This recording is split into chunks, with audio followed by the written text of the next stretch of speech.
I expected Chaknu to be the aggressor here with the Franco early on, but Orange, they read it out. Yeah, that's uncommon, right? To see the Franco kind of pushed out here. So he's just going to make his way, actually looking probably for a play, early play in the bottom lane to see if he can get something here. But so far, hey, Orange Esports, they're starting off okay. Yeah, very good. And this is what you want to see from Orange, right? Especially if you're a fan of Orange. You want to just let them control the game from the get-go, get that early game advantage, and push onto that. Don't let Omega stall. But when Omega stalls, when they are actually able to escape from these fights, pull back a little and wait for Kelra to get those power spikes, that's when it gets scary once again. This is the thing, though, right? That's if you look at the draft there on Smart Omega, that's their plan. Exactly. Drag it on. You know, get to those actual Smart Omega timers because this is the comfort for them, right? This is where they just perform the best. So if they can just drag the game on, really avoid what Orange Esports is going to throw at them, then they have a good chance at bringing this to a 5th game, right? And that's the whole plan here. So Sadafa, I got to say, man, I know you've talked about Orange Esports, but I want to ask you, what does Smart Omega have to do? I mean, the response to Orange Esports in previous games, what do you see them doing? Do they just stall the game out here? Do they try to match that aggression? What does Smart Omega do? Smart Omega right now actually needs to be the ones in control of the momentum. They don't necessarily need to be aggressive in those early minutes, but they need to make sure that they are aware of what's going on in the map. They need to know what Min is doing. They need to know where Gary is on his jungle rotation. And then once they hit that level 4, that is where Smart Omega really starts making moves. They have the Franco, they have the Akai. These are heroes that can really mess with the engagement from the Min Man twins on Orange Esports. And if they can continue to snowball off of that, that is going to be their win condition. All right, well, we're jumping back into the game. They've hopefully got things figured out here. So far, a minute in, I would say it's pretty safe on both sides.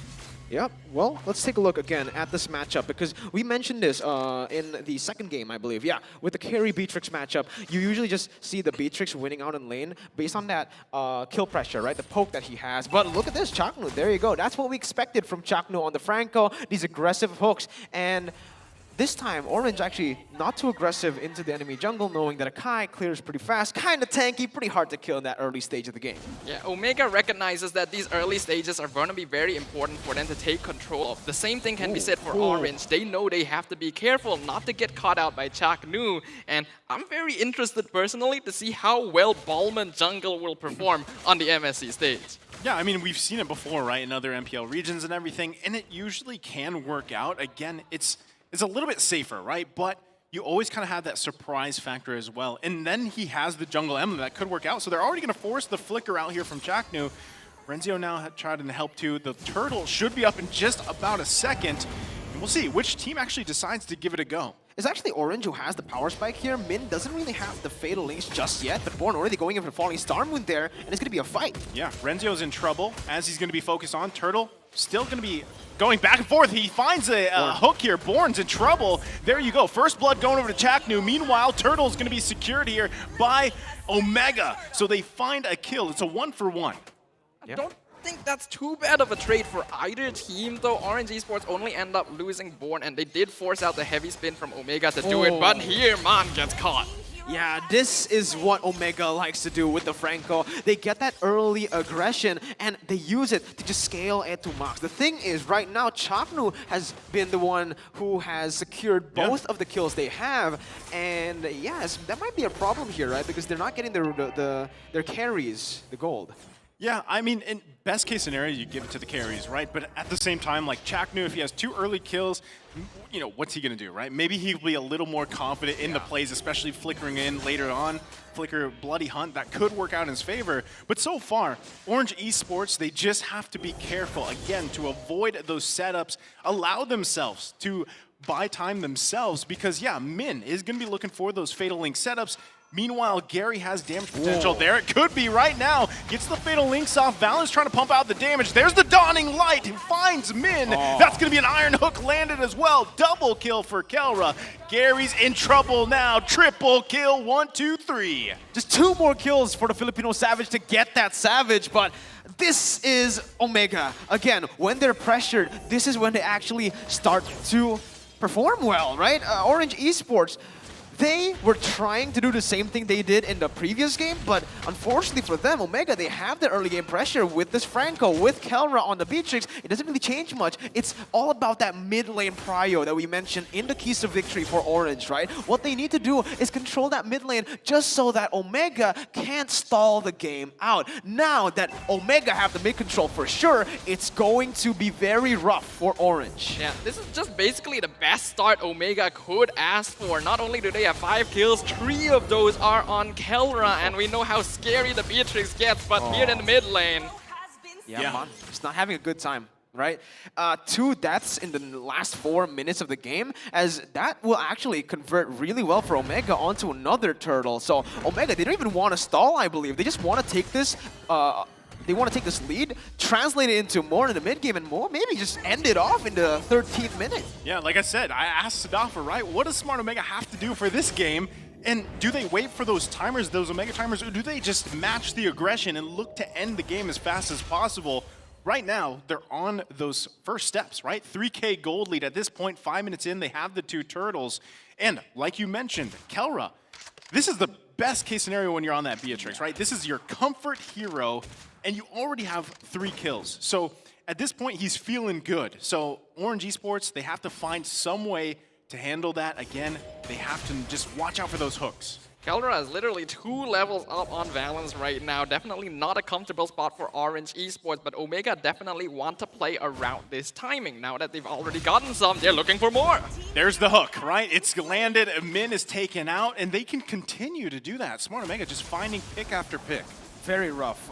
When Kelra has 3 kills in lane in a winning matchup as well, it's going to be tough for the enemy goal laner. And even in the top side here, Born, he wants to pressure Renzio. But the thing, wait, Renzio, consecration, what? Okay, little over, I don't know if that's overconfidence or what exactly happened, but he gets taken out. So they find a kill, right? Orange Esports, but their bottom is completely destroyed. I expect a lane swap coming up too. Yeah, that's a bit uncharacteristic of Renzio, but not too big of a blow to Omega right now. They are still 3K ahead, 6 minutes into the game. And again, they want to make use of this momentum, continue catching people out. Min, he tends to be quite vulnerable to these hooks when he is playing on this Atlas, which is kind of weird considering that he usually is aware of them most of the time, but just goes to show that there are some differences in headspace based on what hero you're playing. All right, now they find another pick off here. Born is taking out Fiddlings, is going to come down. They're trying to return it. They are going to be running here. Smart Omega's in trouble. Renzio falls. Orange Esports finding one. Gary still on the aggression, finds another shutdown. Give him a double before he falls himself. But nice pickup here by Orange Esports. And this gives so much space for Valence to farm up top, right?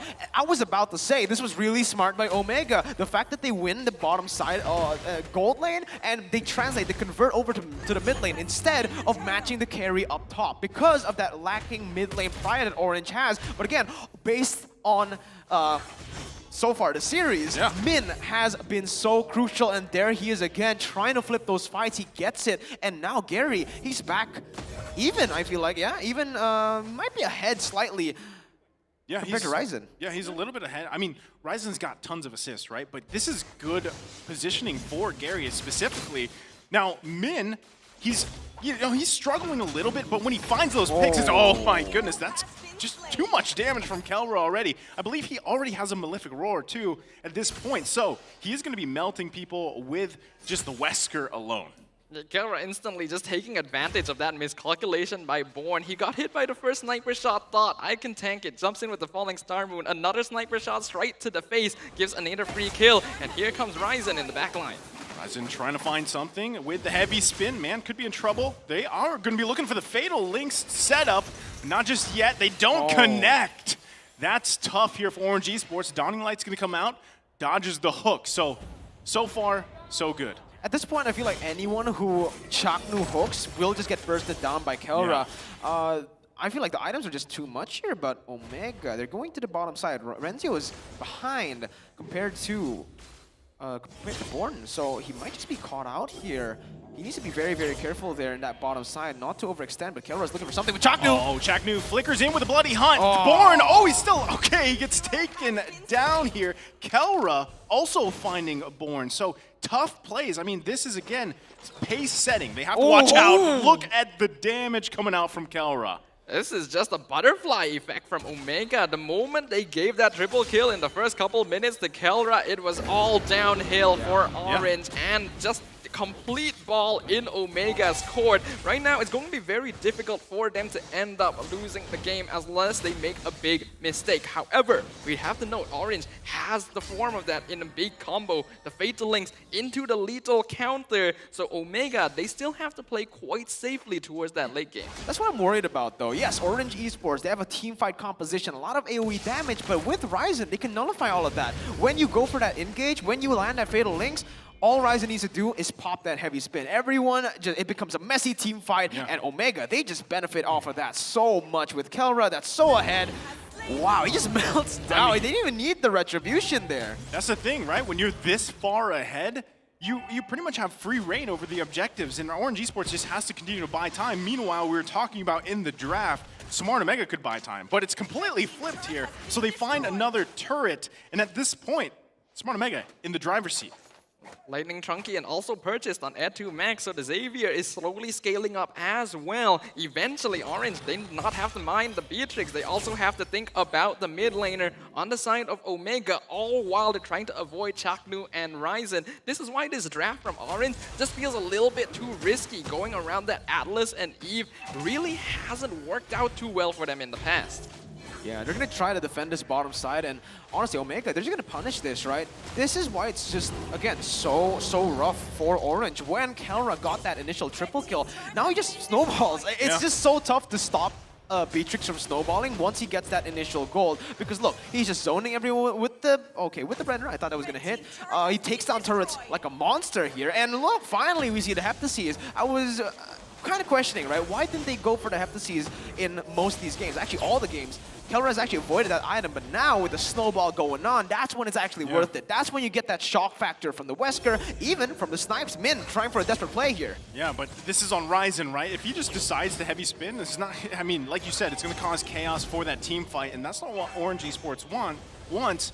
But Smart Omega not going to just drive into the base, you know, carelessly, because they also don't want this to slip out of their hands. Yeah, absolutely. Omega now is going to be at peak pressure point. They are, of course, in the advantage. They have the lead. They have control. They just need to make sure that they don't lose control of it. And that is, of course, their specialty. That is why they are called the lower bracket meta. But now Born might be out of position. Oh, there's the heavy spin. It's going to lock down Born. Look at the damage coming out from Kelra already. Doesn't connect on that one, but Renzio should be able to find the kill, and he does. Meanwhile, now Min is in trouble. Can he actually escape this? Renzio not going to commit, going under the turret. He is going to be zoned out just a little bit. Gary trying to help the team out. Conceal's going to be popped. Ooh, Iron Hook not going to connect there. Max range, barely, almost getting the pick there. But yeah, Orange, they're just trying to defend here at this point. The render shot does not connect, and that's the lethal wonder. The lethal counter pop. Gary gets hooked though. Yeah, there's the hook. Iron Hook's going to land. Gary should be fine. Meanwhile, in the top lane, they find another kill on Valens. Smart Omega not going to let up here. Born now back up. Should be able to still defend. Smart Omega just assaulting. I mean, until the next Lord comes up in about 10 seconds. This is a rough spot for Orange Esports. Very comfortable for Omega, though. Again, Kelra just getting that snowball started all of this. And now, even though Min wants to look for those big catches with the Fatal Links, when he can lose half his HP in a single shot from the Beatrix, it is very difficult for literally anyone on Orange Esports to try and make anything happen. Yeah, and it just doesn't really feel like it's Orange Esports' base anymore, right? They're just constantly getting poked from across the map by the Dawning Light. The render shot also just zoning them away. And guess what? Kelra outranges everyone in Orange Esports' draft. They don't even need the retribution there, to be frank, but they use it just to secure it even better. They learned the lesson. Yeah, they learned. Yeah. Don't hold the retribution, you know? Might as well use it here. Even if you have the massive lead, there's going to be a hook, but it is on Min, so they should be fine. So now they just wait for the Lord to push up here. Honestly, Orange Esports is really struggling with what they decided to draft. Let's take a quick look at the items, Sadaf. We can see that Kelra, he is literally already full build. He has all of his items, and these are not cheap items as well. That is a BOD. The rest of the team, very close. Valence, oh my god. That was a basic attack. Yeah. I mean, that's what we're talking about scaling here. Now, Lord's still in the mid lane. The turret's going to go down in the bottom as they look at the damage just coming out from Kelra as he gets a double kill. And Smart Omega could be looking to take this to game number 5 right now. Orange Esports trying to do the best. Lockdown coming out from Jack New. Triple kill for Kelra. That's going to be the Maniac. Is he going to become the Savage of Southeast Asia? The Filipino Savage, getting a Savage here. Oh my goodness, one shot Omega. There it is, there it is. If you were asking for it in chat or here, there it is, man. I don't know what to say to you. What a dominant performance, absolutely stomping Orange. A massive snowball effect from the start of the game, resulting in our very first Savage of MSC 2020.